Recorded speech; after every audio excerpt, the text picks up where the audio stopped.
जैसे कि आप लोग को चूंकि हम जानते हैं कि आप लोग इस वीडियो को वाचिंग कर रहे हैं क्योंकि आप लोगों को इंग्लिश नहीं पढ़ने आता है, तो आप लोग सही वीडियो पर वाचिंग कर रहे हैं। आप लोग को क्या करना है, एकदम लगन दे धैर्य और मेहनत के साथ देखते रहना और सीखते रहना, और जो मैं पढ़ाता हूँ, जो मैं लिखाता हूँ, उसको अपने कॉपी पर नोट करते जाना है। और एक दिन ऐसा समय आएगा जो आप लोग को सीख जाइएगा। एक दिन संघर्ष का मतलब दौर है, तो आप लोग एक दिन सीख जाइएगा, तो आप लोग को जो प्रॉब्लम होता है लाइफ में वो हमेशा के लिए दूर हो जाएगा और फ्यूचर में नए नए मतलब दरवाजे मतलब कई प्रकार के खुल जाएंगे। तो आई होप कि यहाँ तक आपको मैं अच्छे से समझा दिए। तो अपने चलिए अपने थ्योरी पर चलता हूँ बिना समय गवाए हुए।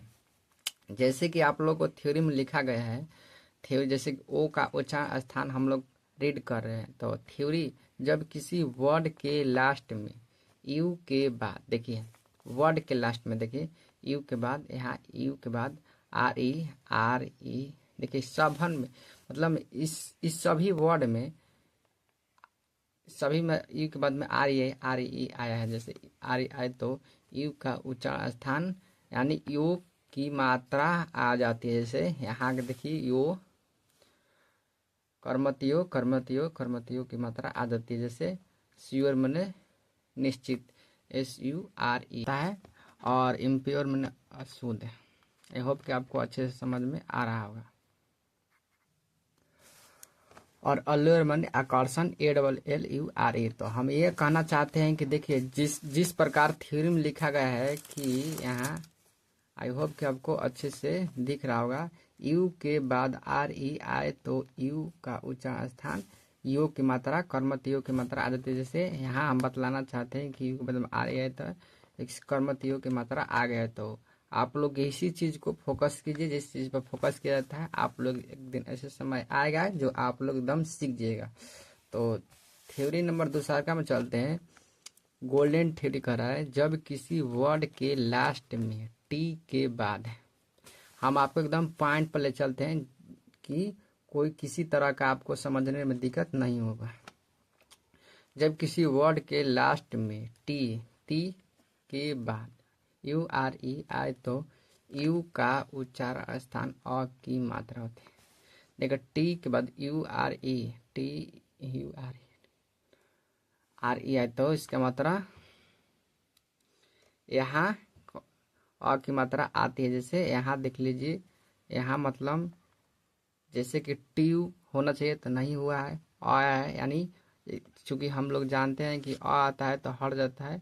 जैसे नेचर माने प्राकृतिक NATURE। और एक और हम आपको पॉइंट बतलाना चाहते हैं यहाँ, मोस्ट भी वेरी हैच मतलब इसको हैच टेक मान लीजिए। जैसे TURE तो इसका उच्चारण स्थान दो वर्ड का है, च और चर। देखिए इसमें चर चर चर चर।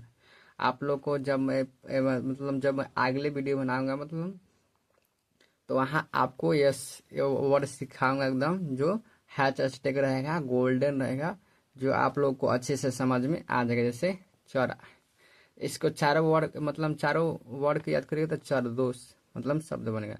जैसे नेचर मैंने प्राकृतिक NATURE, और कैप्चर मैंने कब्जा CAPTURE, और लेक्चर मैंने व्याख्यान जैसे कि मैं दे रहा हूँ LECTURE, और कल्चर मैंने संस्कृति CULTURE।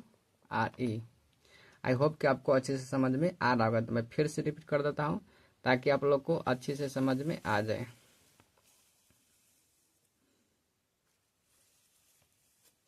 तो जैसे कि हम पढ़ रहे हैं यू का उच्चारण स्थान थ्योरी जब किसी वर्ड के लास्ट में हम आ गए, यू के बाद RE आए तो यू का उच्चारण स्थान यो कर्मतयोग की मात्रा आ जाती है। इस पर फोकस न दीजिए, शायद लिखा गया गलती से शायद, तो प्रैक्टिस पे लिखा गया उदाहरण इसको कह सकते हैं। जैसे श्योर मने निश्चित SURE, और प्योर मने शुद्ध PURE। प्योर तो आप लोग जानते हैं शब्द का वर्ड आपको हाली अप्रिहेंशन मतलब इसका नाम लिए होंगे। और इम्प्योर मने शुद्ध EMPRE, और अल्ल्योर मने आकर्षण ALLURE, और मैं जब देखिए अल और हाई ALL का उच्चारण स्थान पढ़ा दिया हूँ। अगर आप लोग नहीं पढ़े हैं तो जाकर मेरे यूट्यूब चैनल पर जाकर देखिएगा। ALL के बाद में आता है तो उसका उच्चारण एकदम भी एकदम स्मूथ सर तरीके से समझाऊँ ताकि आप लोग को अच्छे से समझ में आ जाए। और देख गोल्डन ट्रिक, जब किसी वर्ड के लास्ट में टी के बाद URE आए तो यू का उच्चारण स्थान अ की मात्रा, जैसे हम यहाँ आपको बतलाए हैं। और इस वर्ड का भी बतलाए हैं, 4 वर्ड का चर होता है। और जैसे कि ने, NA, TURE और CAP TURE, जैसे कैप्चर मैंने कब्जा और लेक्चर मैंने व्याख्यान LECTURE और कलेक्चर मैंने संस्कृत ULTURE। आई होप कि आपको अच्छे समझ में आ गया। तो इतने वीडियो देखने के लिए थैंक यू फॉर वॉचिंग।